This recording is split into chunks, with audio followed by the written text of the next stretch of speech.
What do you say, guys? Alabama football practice is wrapping up, and we're about to hear from Kalen DeBoer, getting closer and closer to the spring game.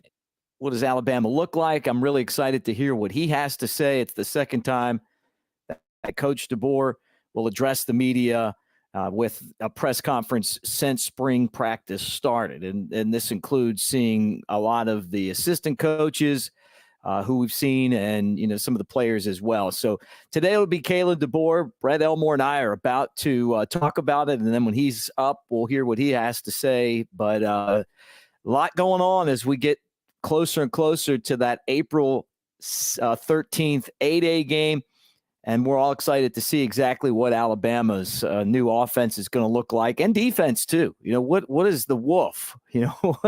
What's the Husky position look like on the field? So, guys, like and subscribe. Give us a thumbs up, and make sure you hit the bell so you know when we're doing shows like this live.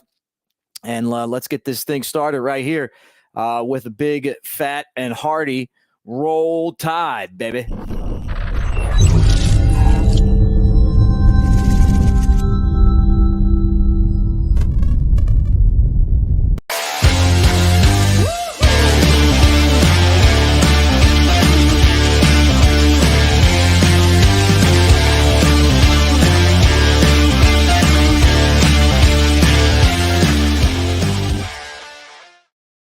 All right. What do you say, everybody? There he is. Big, sexy Elmo. I'm Mick Gillispie, and here we are talking a little Alabama football. I'm waiting for Coach DeBoer to speak at Broadcaster Mick on the socials, and, of course, he's at Brett Elmore Show, the host of the Brett Elmore Show, which I listened to today. Brett, good job. What's up? Thank you. Good afternoon. I'm coming in on two wheels. Coming in on two wheels here. My little power nap kind of ran into a little longer than what I expected. So, but looks like you're set up in the nice digs as usual. They're on the road. Of course, whenever you arrive, you get out of your car, you throw the key like they do in the movies to the guy. And he gets it, and there's another guy getting your bags and yeah, it looks really nice. I get the you're calling it the good treatment. I don't know. Like I know this much, Brett. When you travel as much as me, you end up at places like this. And when I got here, I wasn't sure if I was even going to have internet. So it was nice to actually have internet.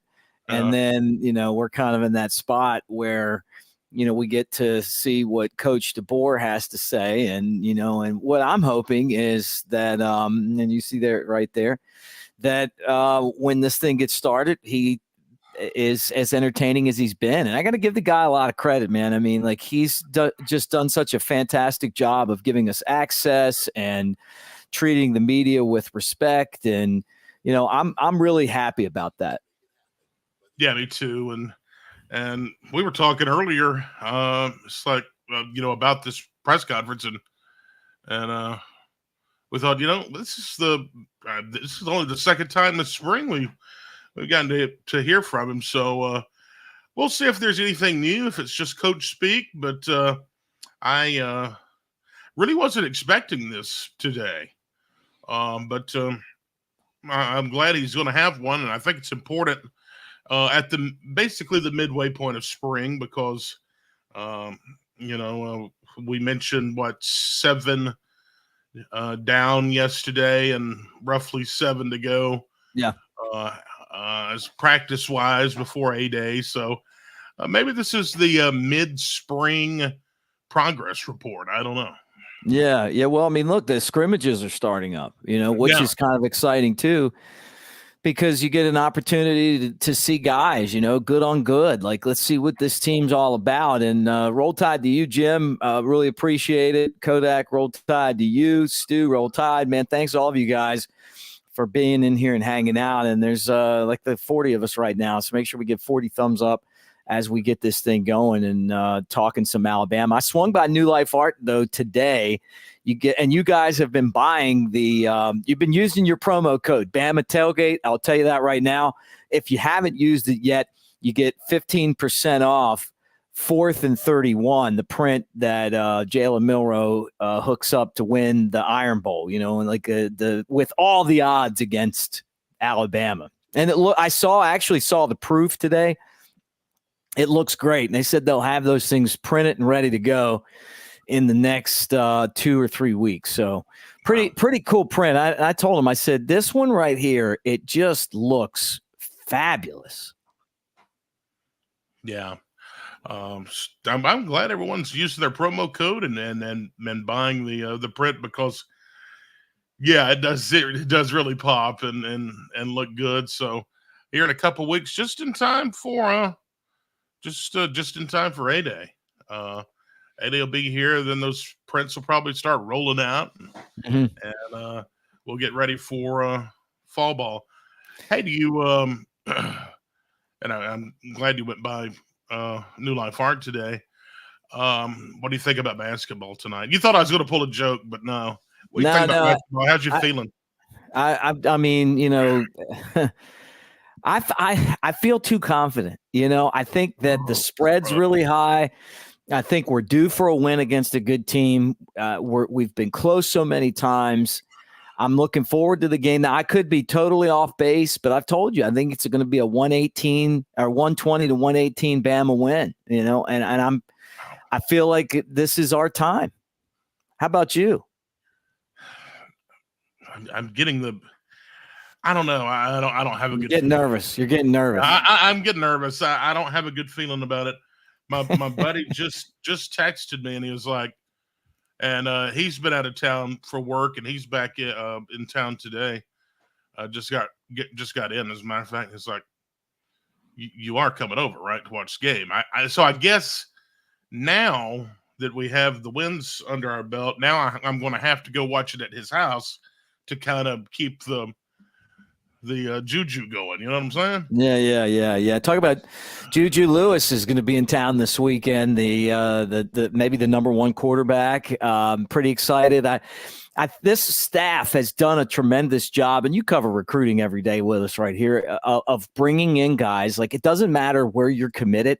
If you're committed somewhere else, it's just because you haven't been here and seen what we're doing right now. At least that's the vibe I'm getting. Yeah. All the Dallas Cowboys are after you. It doesn't matter. Come on. It doesn't matter. It's us against the world. Yeah. No, I love that mentality. And, you're committed? Well, that's okay. Just come over here and take a look. You know what I'm saying? Mm-hmm. Come over here. It doesn't hurt. Come on and take a look and see what we got over here, and see if it may be just a little bit better, or if it may be a better fit for you, or it's almost, good grief. I hate to use this analogy, but it's almost like buying a car. You want to test drive it. You got to test drive it. Yeah. Going down the motor mile here, and you stop by this one, then you stop by this one, then you stop by that one. And it's like, geez, which one am I going to go with? But we have had a lot of recruits come in who are hard commits to, Florida State or USC or whatever. And they're still, testing the water, and that's a good thing. And, but Coach DeBoer and his staff, like we've said so many times here on the show, they've done such a great job recruiting, and I'm telling you, Mick, and it's a two-way street now. But when this portal opens up, this transfer portal, I still think we're going to see some major things happening in that portal. And but like I say, it's a two-way street now. There's no telling who we may lose or who may come through that door too. Mm-hmm. Or who may come back. We already know that Caden Proctor's coming back, but could somebody else come back? I was talking to Jake Coker about this, and he had gone to Florida State, and then he came to Alabama. And he was talking about just the luxury that you get at Alabama, the way that you get treated at Alabama, the setup at Alabama. And he's like, he probably, we were talking about Proctor, he probably went to Iowa, and instead of having like a juice bar with an attendant, it's like, hey, go over there in that little, that ice box and pick out a juice, Right. Yeah. Yeah. Saban did a great job of having better, not just on par with the NFL, but better than the NFL. And that's one of the things that's going to keep some of these guys around, the amenities. Yeah. It's sort of like going from Ruth Chris Steakhouse to Taco Bell. Right. Ryan's. Chris to Ryan's. You're right. Have you ever been to Ryan's before? Yeah, we had one here. It's now in Applebee's, I think. But Barn Hills? Did you have Barn Hills? We didn't have a Barn Hills. We used to have one in Tuscaloosa.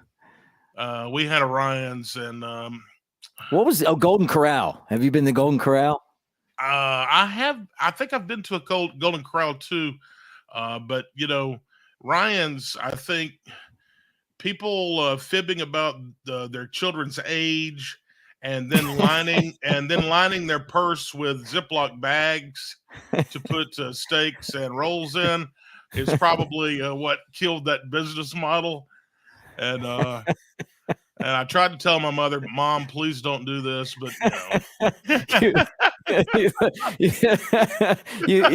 you ate for days, is what you're saying. Right? Yeah, it's like, oh boy, leftover Ryan's. Here we go. It's steak. Yeah, Mom, but it was been in your purse. It's a lot like the leather on the football.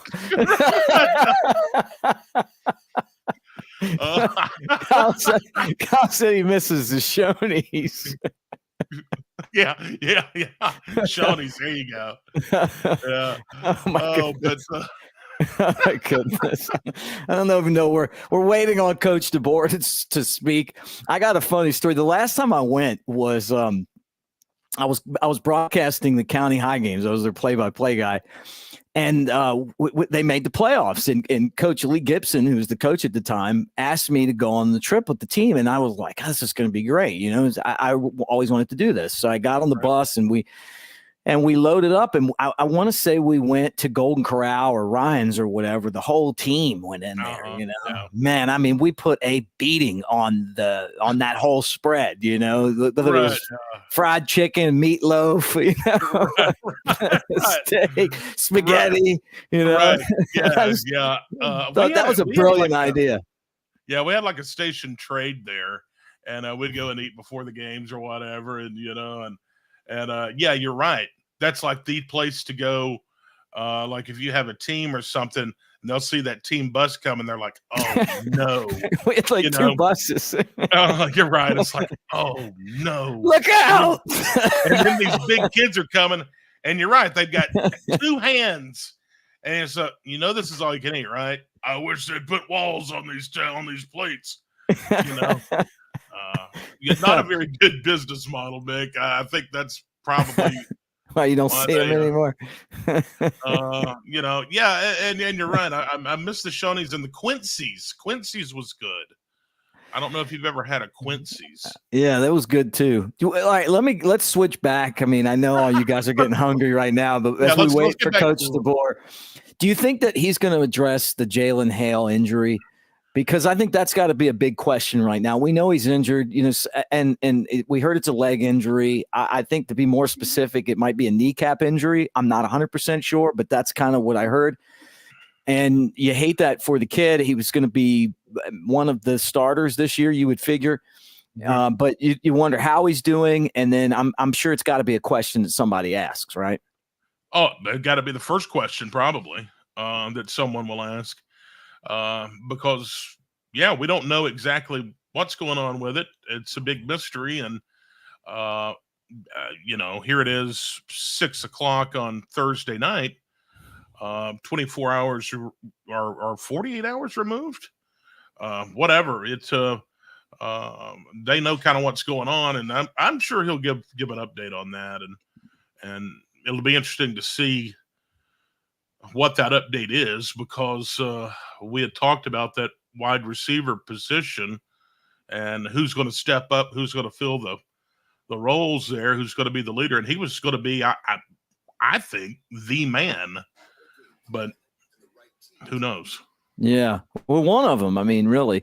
But I mean, that's also part of it. I mean, you're going to deal with injuries. And I feel like wide receiver could be a position that Alabama also addresses in the transfer portal.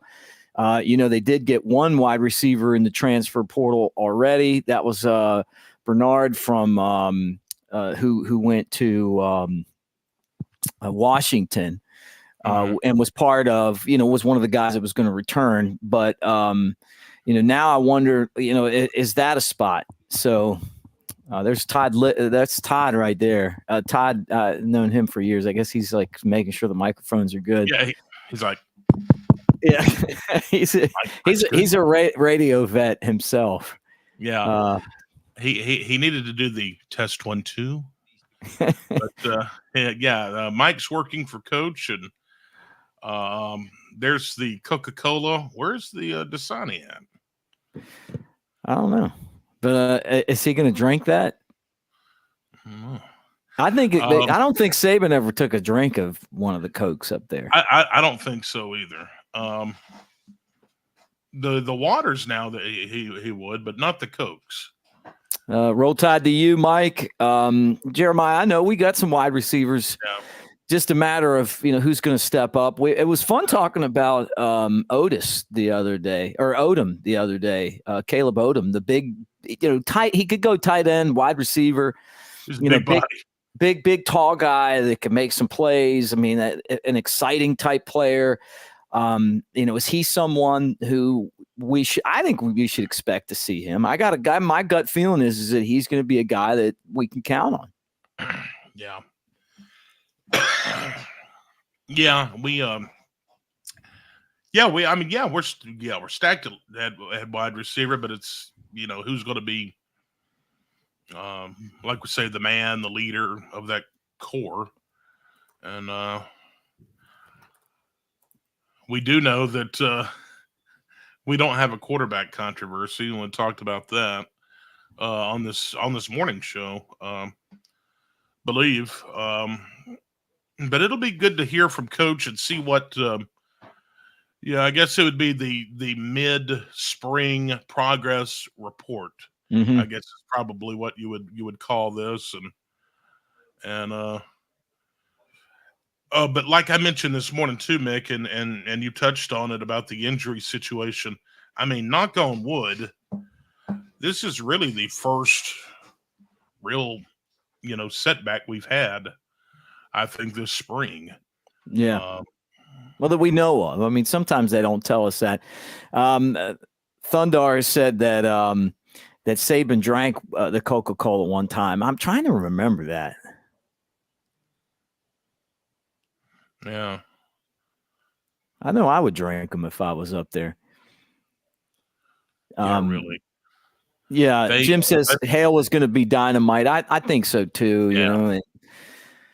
The 8A game sometimes gives you an idea of what to expect with certain positions, and sometimes it doesn't. Because you got to get into the regular swing of games. But I'm always curious to see what things look like in the 8A game. And honestly, man, this is the most excited I've been for the 8A game since Saban's first one. I mean, and I guess maybe because you just that one was, hey, we got Saban.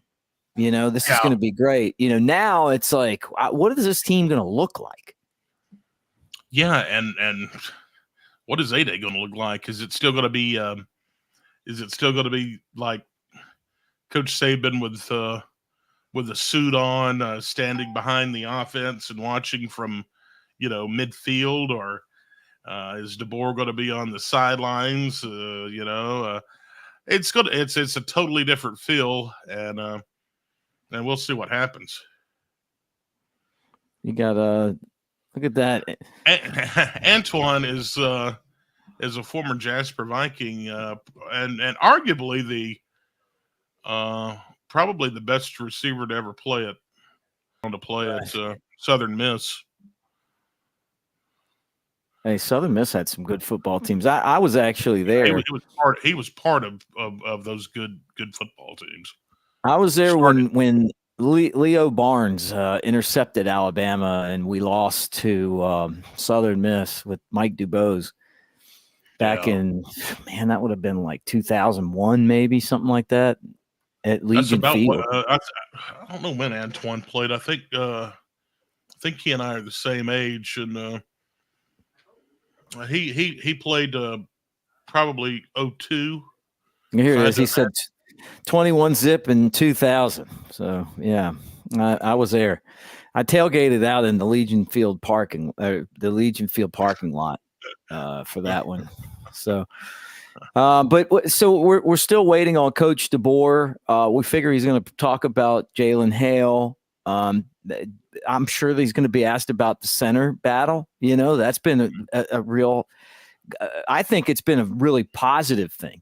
Brockermeyer and Brailsford both doing a good job of snapping the football. And some years you might not even talk about that, but after last season, you're just like, man, can somebody please just snap the football cleanly? Yeah. Was today or yesterday the first actual live scrimmage? Today, yeah. So we'll see.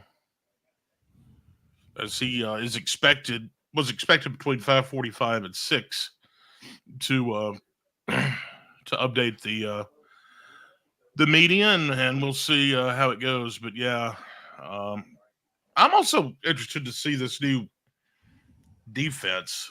I'd heard that some scuttle that Saban really liked this new defense, the swarm scheme under Womack, and interested to see that. I mean, I'm just so interested in seeing all phases of the game with a new coach, but we'll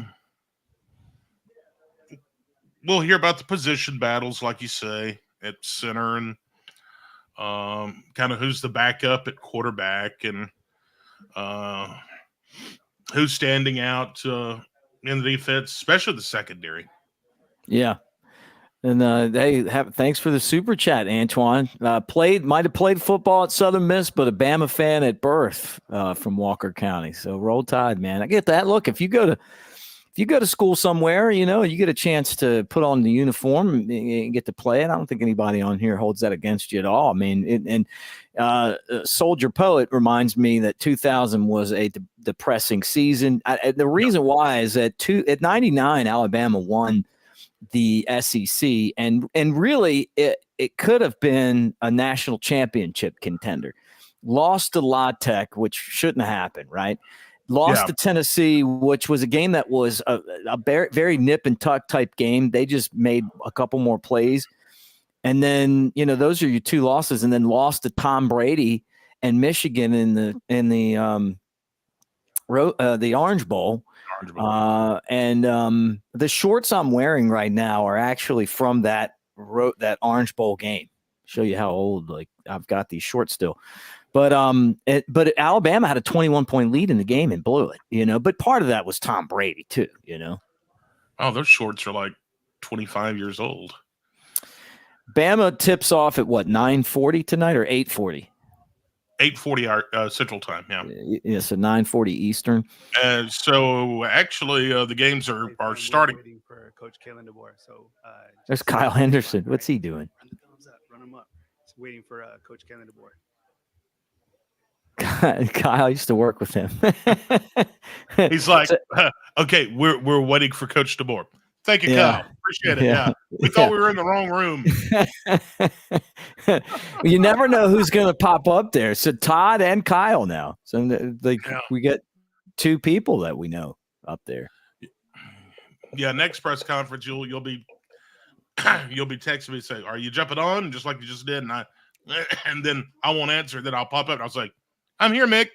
You need to jump. You need to go there and jump on the mic and jump on the microphone. may go to the next open practice. I think there's one left for the media, and I may go to that. Are you going to A-Day? I am. I think I am going to A-Day. Yeah. I mean, I don't know what my schedule is, but I really want to go, man. I really want to go, and I'm glad it's on ESPN, so we'll be able to. Everyone can watch it, whether you're there in person or not. But I feel like this is one of those A-Days where you really got to go to support the team, and you know what I'm saying, in the program. I mean, you need to send a message that, hey, we're behind Coach DeBoer. We're excited about the direction of the program. And, Yeah, we mentioned on this morning's show, going to be a full day of activity there for A-Day. I mean, get there early and leave late, because you're going to have a softball game going on either before or after, and a baseball game either before and after. I think baseball's after. I think softball was before and baseball was after. We hear. Okay, yeah, that's louder. Yeah. And so I mean, like, those are big dates for those sports. Now, softball has done excellent in attendance. Baseball could use a little bit of help. So it is good to see that, hey, you know what, there's an event going on, and you guys can show up for that. But Jalen Milroe and Malachi Moore will immortalize themselves with their hands at Denny Chimes as captains. And then Nick Saban will talk, and we don't get to hear from Coach Saban a whole lot anymore, So it's going to be, I mean, it's such a weird situation. How many times does a coach retire and turn over a program that's a championship program? Alabama won the SEC last year, to a coach that was in the championship game for the national championship. Man, that's crazy, right? Yeah, no, and they like each other, like they're hanging out and stuff. Yeah, and Mick, I mean, we've never really seen this really before. If you really think about it, like when you're talking about the greatest of all time and some of the greatest coaches, and we didn't get to see it with Coach Bryant because he passed away suddenly. Yeah, there after he retired. Didn't really get to see it with Joe Paterno. Of course, we know the hellstorm he went through. Bobby Bowden, kind of when they retire. But Saban's still, on campus, still working, and going to basketball games, I wonder if he'll be at the game tonight. Wouldn't that be something? I don't know. Probably not. Probably not. Yeah. But yeah, I mean, we see him at basketball games, and he's about to have a big debut on ESPN with the NFL draft. And I heard he's been studying up on it, and in a windowless office. That's kind of weird to me. Mm-hmm. Saban in a windowless office there, just above, I think, the suites at Bryant-Denny, right? Yeah. Thundar says Lloyd Carr and Rich Rod. Remember Rich Rod, who's over at Jacksonville now, right? Jacksonville State. Yeah. Could have been Alabama's head coach. Wife didn't want to come to Tuscaloosa, and now they're here anyway. Ended up at Michigan. Didn't work out too good. But I still think he's a really good coach. I really do. So we're still waiting on Coach DeBoer. He's a little bit late now. I mean, I'm, like they said 45, and now it's right. Last time, remember last time they didn't even show up. yeah. Last time they didn't even show up. It was and we sat here for an hour and we were talking. I think finally at the end we were talking about our favorite cheese dip recipes or something. I don't know. But no, Coach will be here shortly, and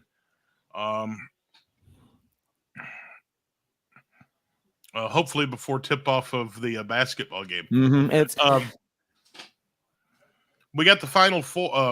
We got 4 games tonight, basketball-wise. They're actually underway, I think, as we speak. They are. Yeah, I was just going to tell you, Arizona and Clemson are playing. Yeah, and it's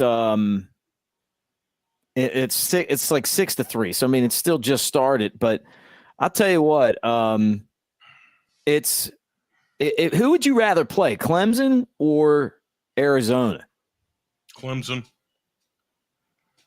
We were talking earlier today. I remember, we've played both teams, but Arizona, and I forgot all about this. We were talking about this earlier off the air, but man, Arizona just beat the brakes off of us earlier in the season, and I forgot all about it. I remember we lost, and of course we lost a close one to Clemson too, and that was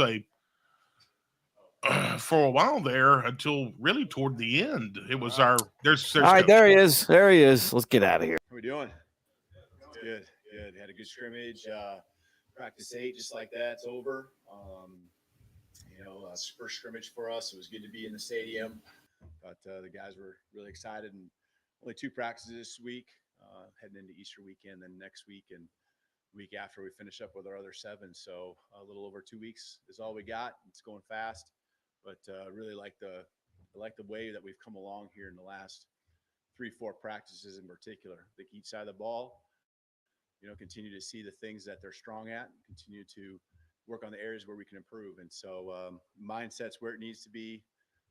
Guys just going to work, and you saw that today. So no matter what the scenario was, and from my standpoint as the head coach, you want that give and take, and that's exactly what we had today. So I felt good about it. Each side, always wants it a little bit better, just because there were some missed opportunities here and there that could have taken advantage of. But really good job by our guys coming out and competing. I thought we played very physical today. And that's what you're going to get when you get out there and it's live. But execution always can be better. I'd expect that improvement from practice 1 to practice 2. But for the most part, I was really pleased with where we're at. Questions?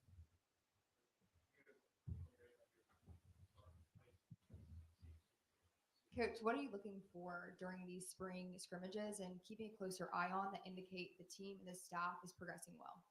Yeah, I think it's just the simulation of a game, and so substitutions, this is the best time when you can really, get an idea of how we're going to substitute. And, the officials out there, we have some officials every practice, but the real orchestration of Holt standing over the ball when we get a sub, defense, matching those substitutions, playing the down and distance, knowing the situation we're in. So a lot to teach off of. We ran probably about 85 to 90 plays today. So a lot of good teaching that we can get there.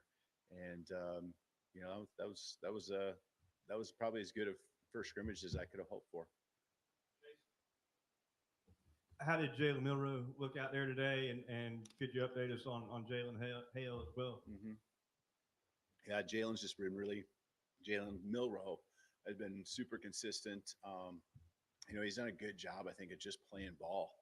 And, he's got that dual skill set, being able to run and throw. And, now that we have enough things in where he can utilize all of that, you can see even the play calling working around what he brings to the table. And he's tough to handle.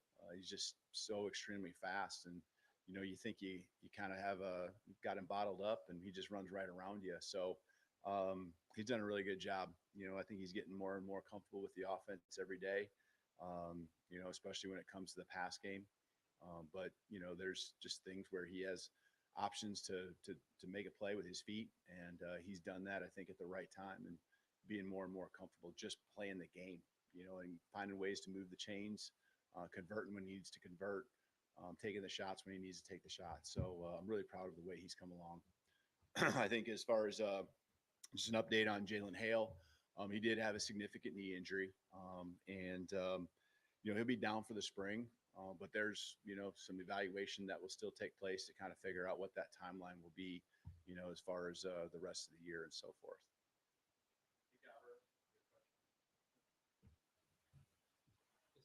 aside from Jalen Milroe on the other quarterbacks, how do you split up reps on a day like today, and how are they progressing consistent to what you like? Yep.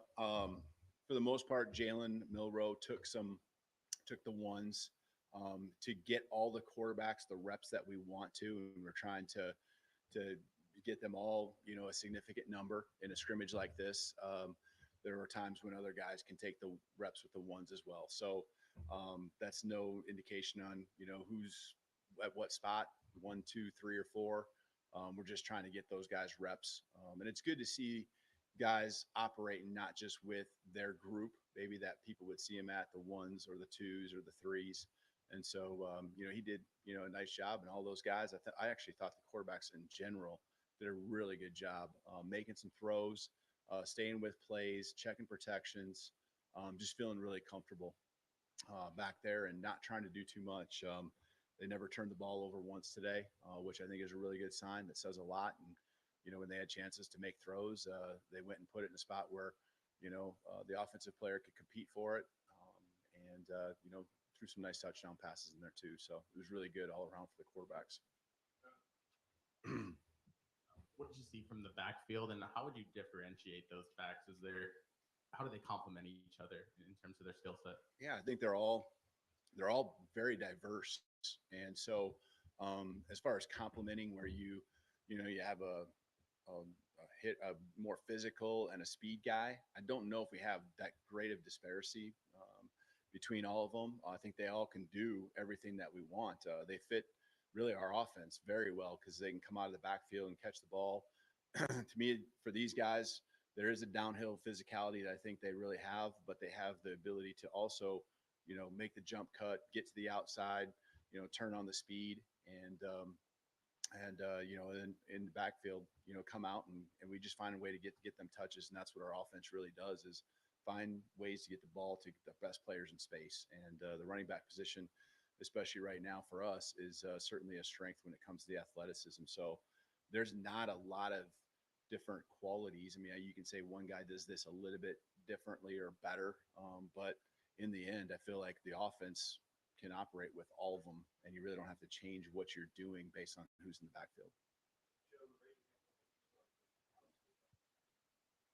Coach, can you evaluate the wide receivers today and evaluate kind of how they are coming along, understanding your system?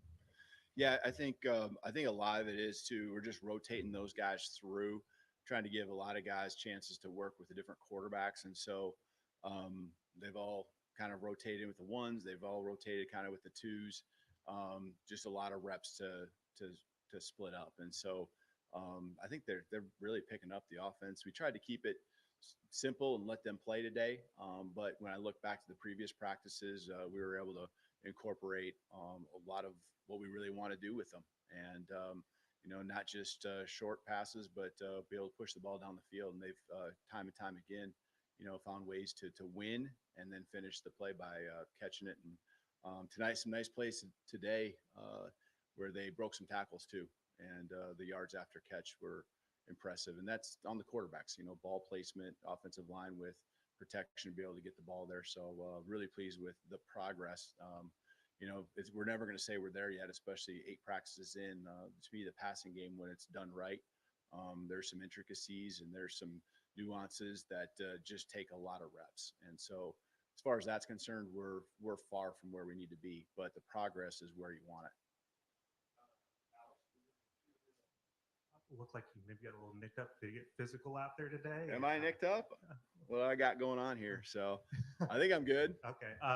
Just the pass protection. How do you see the offensive line today? Yeah, I think that was one area, and I think it's a matchup, right? I think we have a strength there on our defense with just probably the one area where we could have been a little bit better offensively. I think defensively, I looked at it and we had a strong pass rush.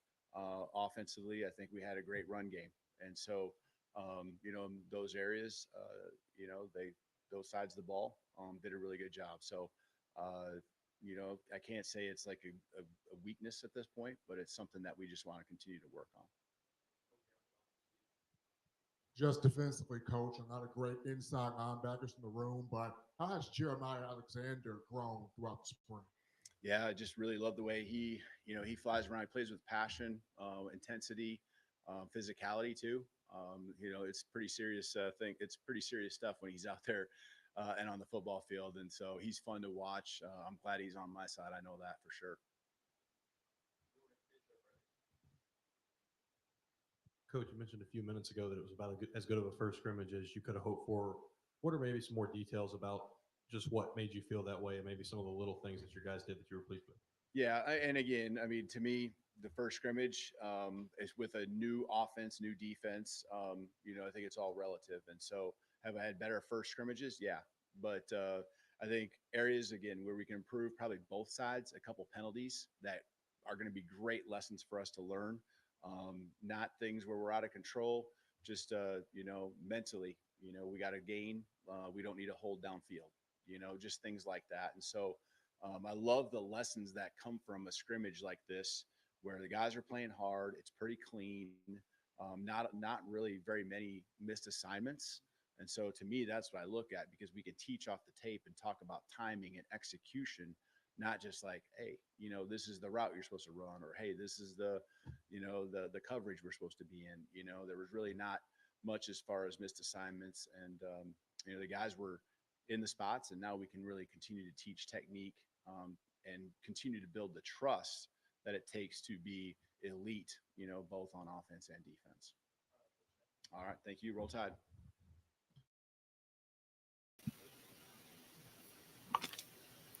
All right, there he was, and I apologize for the sound issues. That was on their end. They never really did get that right, but the good news is he seems like he, obviously feels pretty good about where this team is right now. And I think the thing that stood out to me was him saying that they get it enough where you, instead of teaching someone to run the right route, you're teaching them timing and the intricacies of plays. That was good. The bad thing to me was we're still talking about the offensive line not getting it done. Did you pick that up?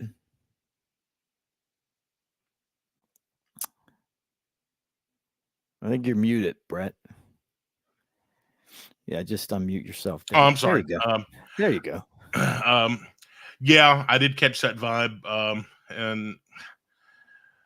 But the good thing is we have time to work on that. Mm-hmm. But yeah, a whole lot of coach speak. I didn't get a ton out of it. But it was good to hear from the coach and kind of see how we are progressing, and it seems like he seems pleased with the progress so far. We're implementing a brand new system, but yeah, that offensive line, oh man. Well, they'll have Caden Proctor back. Yeah. You're trying to figure out who's going to be the center, and Brockermeyer, when he came in, was one of the top centers in the country.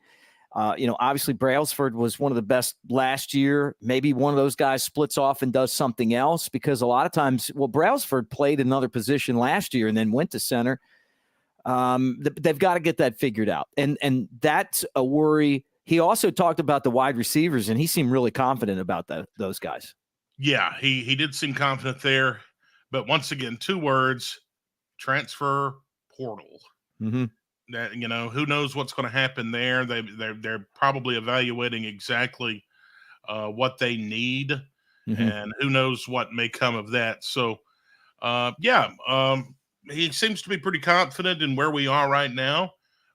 8 practices in, and like I mentioned, we have a whole lot of time to fix some things before the stage is set and we're ready for kickoff of the season. But very unfortunate to hear about the injury situation and the knee. It's going to be one of those things to where going to be out for the spring and hopefully come back for the fall. But to me, it didn't sound like the best of news at all. No, we knew that was going to be one of the first couple questions, and it was. So he did say knee, and I heard it was a fractured kneecap, but I just didn't want to. I wanted to hear it from him, Sure. And we just pray that it's a speedy recovery for Jalen Hale. What else stood out to you in the press conference? Obviously Hale's injury. Wide receiver seemed confident with, obviously the running backs. How about that? He said, hey, we got a lot of talent at running back, which we knew anyway. Yeah, we knew that, and I think he's probably coming up to that podium, and for the second time this spring, and thinking, man, they really had a lot of talent here when I got hired. You know what I'm saying? Yeah. Well, he's probably never had this kind of running back talent before. No, talent across the board, probably, and he's sitting there. And no disrespect to Washington, but he's probably sitting there thinking, man, I've got a lot of tools to work with here. No, he just seemed to be pleased with everything, and like I say, a whole lot of coach speak, but I'm glad he got to address the media and talk about the spring, and this may be the last actual press conference we get until after A-Day. I'm not sure. Yeah. Well, we'll see. I mean, you got the A-Day game coming up on the 13th. Mm-hmm. Then on the 15th, you're going to get a lot of news because the transfer portal opens up. Some of you guys have gotten the comment section, love reading your comments, and we respond to some of those too. You expect some of these players to transfer out. I think that's a fair assessment, but I expect that to come the other way as well. You already know the big offensive lineman's coming back home, and but there could be some other ones. And I've heard, without speculating too much, that there may be some more big surprises that could possibly materialize between where we are today and when that opens up again. And the grass isn't greener on the other side. It may be greener on the septic tank, but it's not greener on the other side. And I think people that were scared or nervous, realizing when they're at some of these other schools that, man, being at Alabama is pretty special. Yeah, and they're going to have to live with that, but or transfer back in, whatever they want to do. Yeah. But yeah, we'll see. Mick, I do want to take a moment, if you don't mind, to just talk about a developing story kind of in the state about a guy that a lot of people will know, and that is Chris Smelly. Yeah, I saw that. I know him. Yeah. Scary, man. He, the former coach at American Christian in Tuscaloosa, played quarterback for South Carolina under Spurrier. He was the current head coach at Sylacauga High School, but he has disappeared while kayaking in Florida. It is spring break for a lot of the school systems here, and the Coast Guard is involved in looking for him. He's 37 years old, and we're really hoping and praying there that we get a positive news out of all this. But that out of Walton County, Florida, and I just really hated to hear that this afternoon. Yeah, I lived across the street from his where he played high school football. And so I would walk over there and watch those guys play, Yeah. and he just winged the ball down the field. And you remember he went to South Carolina and he transferred back to Alabama and played baseball. Right. And I think that was around the time that I was broadcasting baseball, Alabama baseball on the radio. So, that's where I would know him from. And then, his family, great people.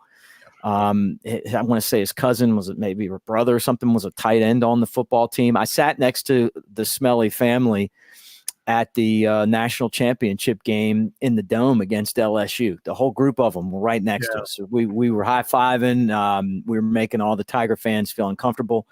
And we were cheering Alabama on. And it just is a heartbreaking story, it was really cool to see that he was back and coaching and doing that other stuff. And then now it's not looking good. He was out on his kayak and he disappeared, and there's no telling right now, what happened. So prayers for a miracle, like you said, and that's a great story to bring up, just because maybe us all praying for the Smelly family and Chris could, help pull off a miracle here, because I think they're going to need it. Yeah. I just wanted to mention that before we got off of here and get ready for basketball tonight. Of course, we'll have a full recap in the morning of win or lose. And I believe hopefully we'll have a big win tonight, and that'll be nice, man. We're due a big one, and we'll see if we can pull this one off. Well, the crazy thing about Alabama basketball is Wimp Sanderson got to the Sweet 16 a bunch, but never won. And then Mark Gottfried got there a few times, and then did win and got to the Elite Eight. And then somebody, and one of you guys in the comments section was like, the reason why you don't remember the next game is because we lost to UConn by like 20. And I'm like, yeah, probably why I erased that out of my memory. So tonight, who knows, man, when you get to this point, everybody that you play is good. And there's 4 number 1 seeds left of the 16 teams. So you're going to run into those teams right now. Clemson's beating the brakes off of Arizona. Yeah. Right now, as we speak, Clemson's ahead. So we'll keep an eye on that too. And, and that's it, man. Any final thoughts on the press conference or the basketball game before we jump out of here? No, just roll tide, everyone. Let's all band together and pull off a victory tonight with basketball. Football, I feel confident in, and like I say, can't wait to A-Day and roll tide. That's all I have to say. Thanks for hanging out with us here, guys. Roll tide. We'll talk to you in the morning, and hopefully we'll be crowing like roosters with a big Bama win. And I think if they win this, I think they're going to go to the Final Four. All right. They're going to beat the next two. All right. Let's go. All right, guys. Like and subscribe. Give us a thumbs up. Get in that comment section and roll tide, everybody. See you later.